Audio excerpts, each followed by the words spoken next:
ના સ્ટીમર, ના આથો, ના ઈનો, એકદમ નવા ટેસ્ટી ઢોકળા.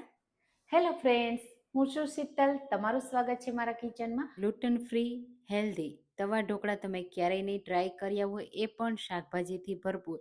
એટલે એક નવા શાક સાથે આજે આપણે બનાવીશું એકદમ સોફ્ટ, જાળીદાર અને સાથે અંદરથી એકદમ નવા સ્વાદ સાથે. કારણ કે આપણે પાછળ જે તવા ઉપર શેકીશું તો શેકેલો પણ સ્વાદ આવશે અને સ્ટીમ કરેલો પણ સ્વાદ આવશે.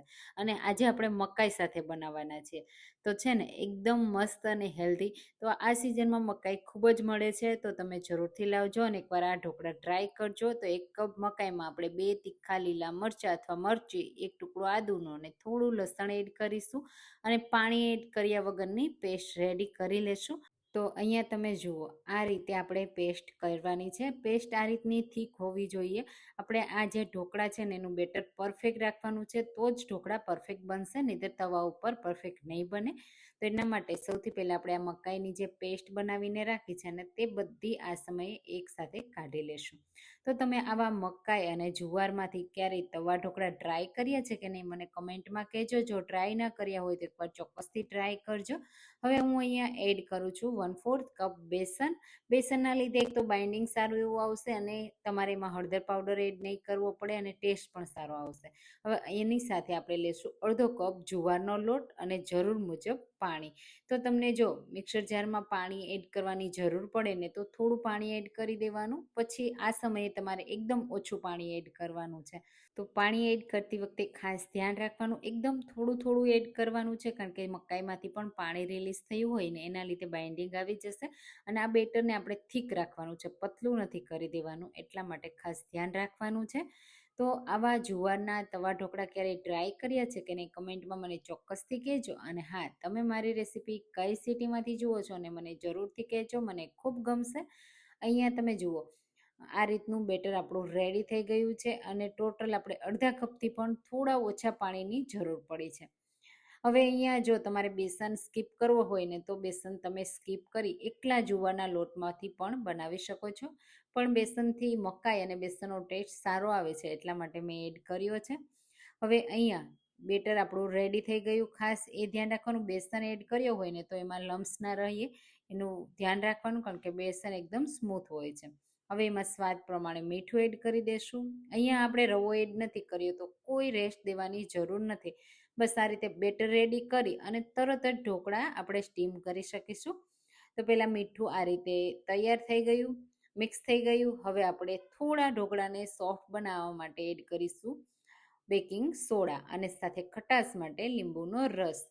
જો તમારે સોડા એડ નથી કરવા કે ઈનો એડ નથી કરવો અને તમારે ઢોકળા બનાવવા છે તો તમારે શું કરવાનું, મિક્સ કરતી વખતે પાણીની જગ્યાએ દહીં એડ કરવાનું, એટલે એમાં ખટાશ આવી જશે અને આ જે ઢોકળા છે ને થોડા ઓછા સોફ્ટ બનશે તમે સોડા એડ કર્યા વગર બનાવશો તો. પણ તમને ટેસ્ટમાં તો એવા જ લાગશે. જો તમે સોડા કે ઈનો એલર્જી હોય અને તમે સ્કીપ કરવા માંગતા હોય ને તો એકવાર પણ આ ઢોકળા સોડા ઈનો વગર પણ ટ્રાય કરજો. બસ આપણું બેટર રેડી થઈ ગયું, સરસ સોડા મિક્સ થઈ ગયો અને આ રીતનું થીક બેટર રાખ્યું છે. હવે તવા ઢોકળા બનાવવા માટે તવા ઉપર હલકું ઘી કે તેલ લગાવી દેવાનું. હું અહીંયા ઘી લગાવું છું. અને બેટર એકસાથે તમારે કેટલા સાઇઝમાં મોટા કે નાના ઢોકળા તૈયાર કરવા છે ને એ રીતે. અત્યારે હું આ તવા ઉપર માત્ર એક જ આ ઢોકળાને મૂકું છું. તમે એકસાથે ઘણા બધા મૂકીને સ્ટીમ કરી શકો છો. હવે ઉપરથી લાલ મરચું પાવડર સ્પ્રિંકલ કરી દેશું અને આ રીતે કવર કરી દેશું, જેના લીધે ઉપરની સરફેસ પણ એકદમ સરસ સ્ટીમ થઈ જશે. જુઓ, અહીંયા તમને 2 કલરમાં ઢોકળા દેખાતા હશે, દેખાય છે? ઉપર થોડા લાઇટ અને નીચે થોડા ડાર્ક. કારણ કે નીચે તવામાં જે છે ને એ કૂક થયા હશે અને ઉપરથી સ્ટીમ થયા હશે, એટલે નીચેનો કલર બ્રાઉન કલર જેવો હશે ને ઉપરનો યલો જેવો. તો ઢોકળા એકદમ પ્રોપર સ્ટીમ થઈ ગયા છે.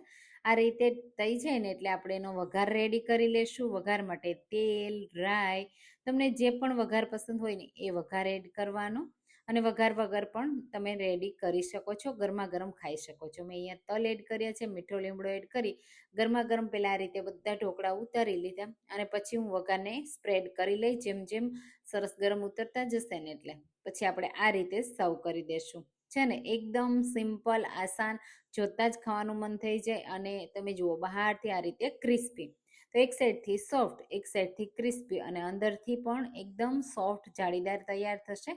તો મકાઈ અને જુવારના આવા તવા ઢોકળા તમે જો ટ્રાય ના કર્યા હોય તો ચોક્કસથી એકવાર ટ્રાય કરજો. કમેન્ટમાં કહેજો કે તમને આ રેસીપી કેવી લાગી. રેસીપી પસંદ આવી હોય તો લાઈક કરજો, શેર કરજો અને મારી ચેનલને સબસ્ક્રાઈબ કરજો, જેથી આવી નવી નવી રેસીપી તમને દરરોજ મળતી રહે. Thank you.